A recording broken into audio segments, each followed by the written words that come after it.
Groet in die wonderlijke naam van ons koning Jesus Christus, geliefdes. My naam is Israel Thuis en welkom by Broodbreek, die program van die Here waar ons dagelijks 'n hoofstuk in die Nuwe Testament lees, met die doel om ons Christen te vernuwe en te versterk op 'n daaglikse basis.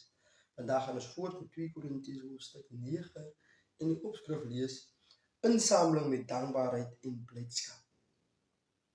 Eintlik is dit vir my onnodig om aan julle oor die dienslewering aan die heiliges te skryf, want ek ken julle bereidwilligheid, waarmee ek oor julle by die Macedoniërs spog, dat Agaia al sedert 'n jaar gelede gereed is, en dat julle ywer die meeste van hulle aangespoor het. Maar ek het die broers gestuur, sodat ons gespog oor julle in hierdie saak nie verydel sal word nie, en julle gereed sal wees soos ek gesê het julle sal wees. En ook sodat, indien daar dalk Macedoniërs saam met my sou kom, en julle in hierdie saak onvoorbereid sou aantref, ons nie sal hoef te skaam nie, om nie eers van julle te praat nie.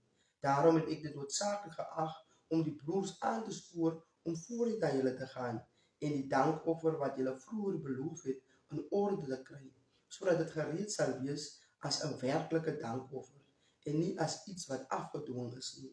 Die punt is, wie karig saai, sal karig oes, en wie oorvloedig saai, sal oorvloedig oes. Laat elkeen gee soos hy vooraf in sy hart besluit het, nie met droefheid of onder dwang nie, want God het 'n blymoedige gewer lief, en God is magtig om al genade oorvloedig vir julle te laat wees, sodat julle altyd in elke opsig selfversorgend kan wees en oorvloedig kan bydra tot elke goeie werk.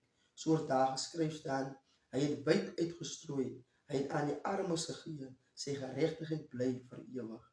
En hy wat saad aan die saaiër voorsien en ook brood as voedsel, sal aan julle saad verskaf en dit vermeerder, en hy sal die vrug van julle geregtigheid laat toeneem. So word julle in elke opsig verryk om in alles vrygewig te wees, en dit loop deur ons bemiddeling uit op danksegging aan God, want die hulp van hierdie bediening voorsien nie net in die heiliges se behoeftes nie, maar lei ook tot 'n oorvloed van baie uitinge van danksegging aan God.